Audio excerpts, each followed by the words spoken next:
الحمدللہ رب العالمین والصلاة والسلام علی رسولہ الکریم اما بعد فاعوذ باللہ السمیع العلیم من الشیطان الرجیم بسم اللہ الرحمن الرحیم۔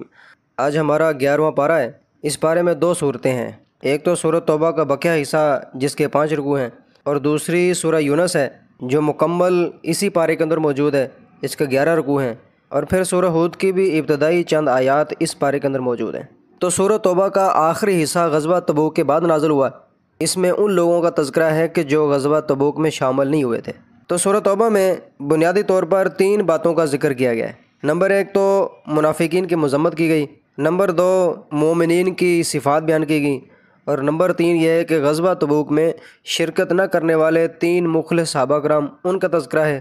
اللہ رب العالمین نے 11ویں پارے کے شروع میں ہی منافقین کی مذمت کرتے ہوئے فرمایا یعتذرون الیکم اذا رجعتم الیہم قل لا تعتذروا لن نؤمن لکم قد نبأنا اللہ من اخبارکم وسیر اللہ عملکم ورسولہ ثم تردون الی عالم الغیب والشہادہ فینبئکم بما کنتم تعملون۔ منافقین کا یہ ذہن تھا کہ یہ مسلمان دنیا کی سپر پاور سے لڑنے کے لیے جا رہے ہیں،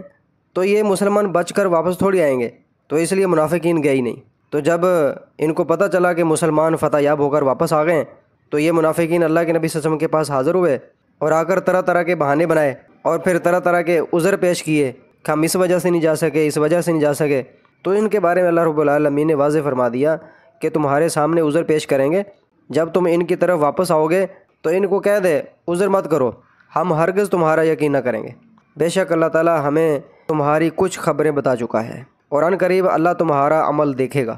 پھر اللہ رب العالمین نے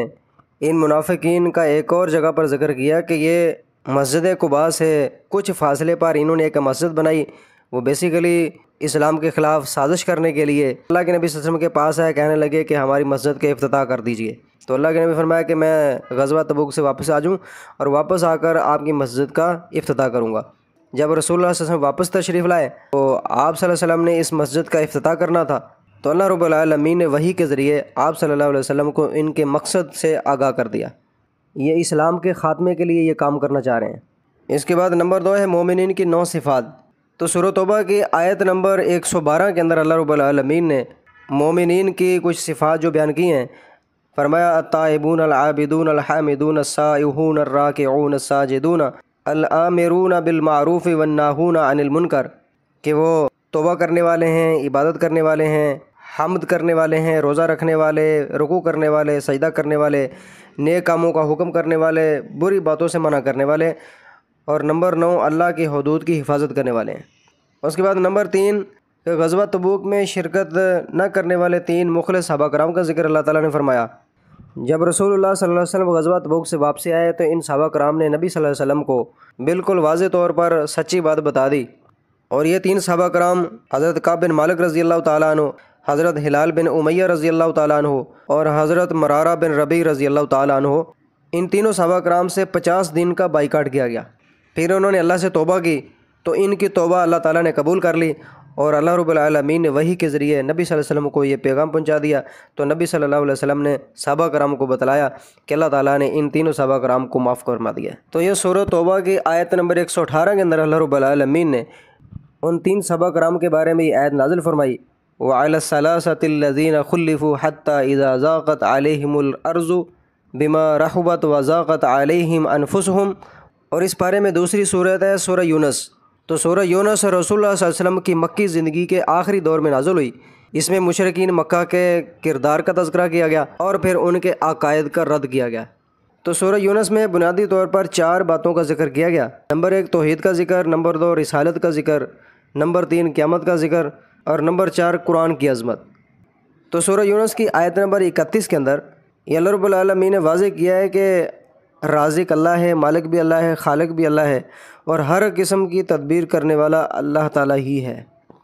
تو اس صورت میں ایک تو توحید کا ذکر ہے، نمبر 2 رسالت کا ذکر ہے، اس کے ضمن میں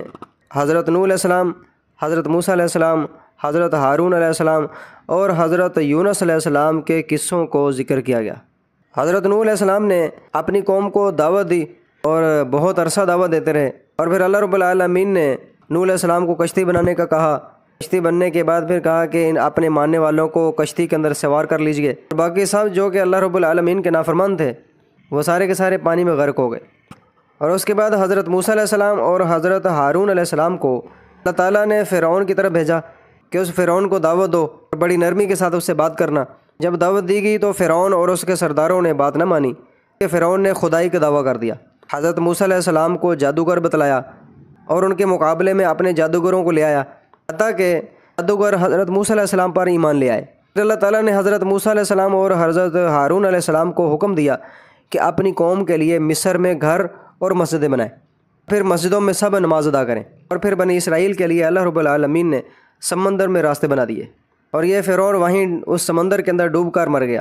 اور اس کے بعد حضرت یونس علیہ السلام جو کہ وہ سمندر میں مچھلی کے پیٹ میں چلے گئے، ان کا تفصیلی ذکر یہاں پہ کیا گیا ہے قرآن کے اندر۔ پھر دوسرا یہ ہے کہ ان کی قوم نے یونس علیہ السلام کی غیر موجودگی میں توبہ کی، استغفار کیا اللہ رب العالمین سے، تو اس کا تذکرہ کیا گیا۔